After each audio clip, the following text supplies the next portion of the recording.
नमस्ते। आज भारतीय आईटी सेक्टर सिर्फ गिरा नहीं है, इसमें भारी रक्तपात हुआ है। निफ्टी आईटी इंडेक्स आज करीब 6% तक टूट गया है, जो 2020 के कोविड क्रैश के बाद की सबसे बड़ी गिरावट है। सिर्फ एक दिन और निवेशकों के 2 लाख करोड़ रुपए स्वाहा हो गए। लेकिन इसे सिर्फ मार्केट की उतार चढ़ाव समझने की गलती मत कीजिएगा। ये एक स्ट्रक्चरल ट्रेमर है, यानी एक ऐसी हलचल जिसने बुनियाद हिला दी है। बाजार आज एक नए शब्द से डरा हुआ है। इन्वेस्टमेंट बैंकर के दिग्गज जेफरीज ने इस तबाही को एक नाम दिया है, सास एक्लोप्लिप्स। ये शब्द 2 शब्दों से बना हुआ है। सास यानी सॉफ्टवेयर एज ए सर्विस और एपोक्लिप्स यानी प्रलय। माफ़ कीजिएगा अगर नाम लेने में कोई गलती हुई हो तो, क्योंकि नाम ही इतना अटपटा है कि नाम लेने में थोड़ी दिक्कत हो रही है। इस तबाही का ट्रिगर क्या है? अमेरिका का एक एआई स्टार्टअप जिसका नाम है एंथ्रोपिक। अगले कुछ मिनटों में हम डिकोड करेंगे कि कैसे 11 नए एआई प्लगइन्स ने इस 283 बिलियन डॉलर की इंडस्ट्री को खतरे में डाल दिया है, और क्यों आपका आईटी पोर्टफोलियो अचानक लाइन ऑफ फायर में आ गया है। तो रातों रात ऐसा क्या बदल गया? दरअसल एंथ्रोपिक ने अपने क्लाउड कोवर्क प्लेटफॉर्म के लिए 11 नए प्लगइन्स लॉन्च किए हैं। अब भारी भरकम शब्दों को छोड़िए और असलियत समझते हैं।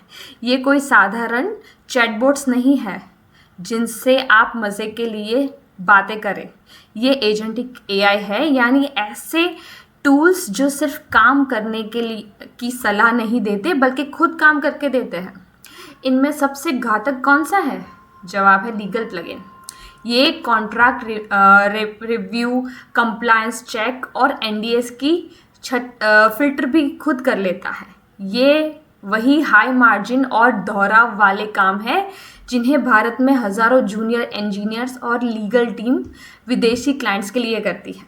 मार्केट अब समझ चुका है कि बिलेबल आवर्स यानी वो 1 घंटा जिसके लिए हमारी आईटी कंपनी क्लाइंट से लेती है, अब खत्म होने की कगार पे है। जब एआई चंद मिनटों में और मामूली खर्च पर 100 कॉन्ट्रैक्ट रिव्यू कर सकता है, तो कोई अमेरिकी कंपनी भारतीय दिग्गजों को क्यों इतनी मोटी फीस क्यों देगी? यही वो सवाल है जिनसे इन्वेस्टर की नींद उड़ चुकी है। चलिए देखते हैं कि ये 11 प्लगइन्स क्या है। उन 11 प्लगइन्स में है legal plugin, finance plugin, sales plugin, data analyst plugin, product management plugin, marketing plugin. ये सारे प्लगइन्स वही हैं जो एक्चुअली में जिस पे इंडियन आईटी कंपनी काम कर रही है, जिसमें इंडियन आईटी कंपनी के इंजीनियर काम करते हैं। अगर ये प्लगइन्स आ गए तो उन इंजीनियरों की जॉब खतरे में है। और प्लगइन्स भी है इसमें, customer support plugin, enterprise search product plugin, productivity plugin और बायो रिसर्च प्लगइन, और एक ऐसा प्लगइन जो बाकी सारे 10 प्लगइन को मैनेज कर सकता है। आज बाजार में जो हुआ वो बेरहम था। इन्फोसिस करीब 7% तक गिर गया, जो सालों में इसका सबसे बुरा प्रदर्शन है। टीसीएस भी कुछ उतनी ही गिरावट आई है। एचसीएल टेक से लेकर एलटीआई, माइंडट्री जैसे मिड कैप तक हर तरफ सिर्फ लाल निशान था। और ये सिर्फ भारत तक सीमित नहीं था। अमेरिका में सेल्सफोर्स और एडोब जैसे दिग्गज भी ढेर हो गए। एक ही दिन में दुनिया भर में 285 बिलियन डॉलर साफ हो गए। कहानी पूरी तरह पलट चुकी है। कल तक चर्चा थी कि एआई से आईटी कंपनी को मदद मिलेगी, काम आसान होगा। आज चर्चा है कि एआई उन्हें रिप्लेस कर देगा। जेफरीज इसे गेट मी आउट स्टाइल की सेलिंग कह रहा है।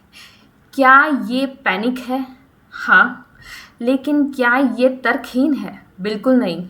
जब आप देखते हैं कि entry level white collar jobs, जो भारतीय आउटसोर्सिंग की रोजी रोटी है, अब ऑटोमेशन के निशाने पे है, तो डरना थोड़ा लाजमी है। तो अब क्या ये सब खत्म हो चुका है? शायद अभी नहीं।